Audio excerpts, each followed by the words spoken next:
دمشق کے مرکز میں قدیم قبرستان باب صغیر بھی موجود ہے۔ اس قبرستان میں بہت سے اہل بیت رسول اور اصحابہ کرام کی قبریں ہیں۔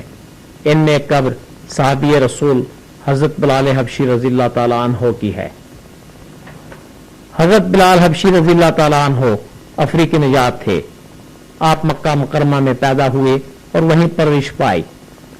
آپ بھی ان چند اصحابہ کرام میں سے ایک تھے جنہوں نے شروع میں اسلام قبول کیا۔ قبول اسلام کے بعد آپ نے کفار مکہ کی جانب سے ڈھائے جانے والے بہت سے ظلم اور سختیاں برداشت کیں، لیکن آپ کی زبان سے لفظ عہد عہد اور عہد نہ روکا جا سکا۔ ہجرت کے بعد جب نماز سے پہلے اذان دینے کا فیصلہ کیا گیا تو آپ مؤذن مقرر ہوئے۔ فتح مکہ کے بعد نبی اکرم حضور صلی اللہ علیہ وآلہ وسلم کے حکم سے آپ نے خانہ کعبہ کی چھت سے پہلی اذان دی۔ اللہ اکبر اللہ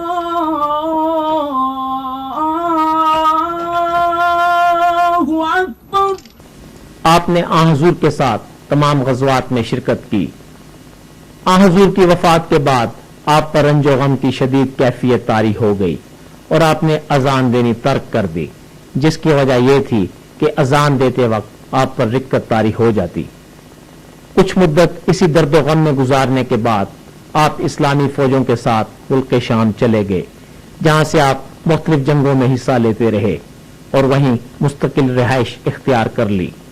ایک مرتبہ آپ نے خواب میں نبی پاک حضور صلی اللہ علیہ وآلہ وسلم کی زیارت کی، جس میں دیکھا کہ وہ آپ کو یاد فرما رہے تھے۔ آپ نے فوراً حضور کے روضہ پر حاضری کے لیے مدینہ منورہ کا سفر شروع کیا۔ روضہ مبارک پر حاضری دینے کے بعد مدینہ منورہ میں حضرت امام حسن اور حضرت امام حسین علیہ السلام نے آپ سے اذان دینے کی فرمائش کی۔ آپ نے رسول کے نواسوں کی فرمائش پر اذان دی۔ تاریخی کتابوں میں درج ہے کہ مدینہ کی فضاؤں میں آپ کی اذان کی آواز جہاں جہاں سنی گئی، تمام عورتوں اور مردوں کی آنکھیں دور نبوت کو یاد کر کے اشک بار تھیں۔ اسلام نے انسانی مساوات کا جو تصور دیا ہے، اسی کا مظہر حضرت بلال رضی اللہ تعالیٰ عنہ کی ذات بھی ہے۔ آپ کی زندگی وہ مبارک زندگی ہے جس کا ایک ایک لمحہ خدا اور اس کے رسول کی محبت و اطاعت میں صرف ہوا۔ اسی اخلاص اور فداکاری نے انہیں وہ بلند مقام عطا کیا جو دنیا کے کسی شہنشاہ کو نصیب نہیں ہوا۔ ادائے دید سراپا نیاز تھی تیری، کسی کو دیکھتے رہنا نماز تھی تیری، اذاں ازل سے تیرے عشق کا ترانہ بنی، نماز اس کے نظارے کا ایک بہانہ بنی۔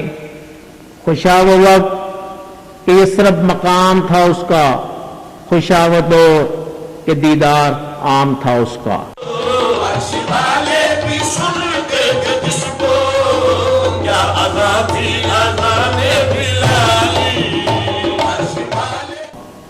آپ کی وفات 20 ہجری میں ہوئی۔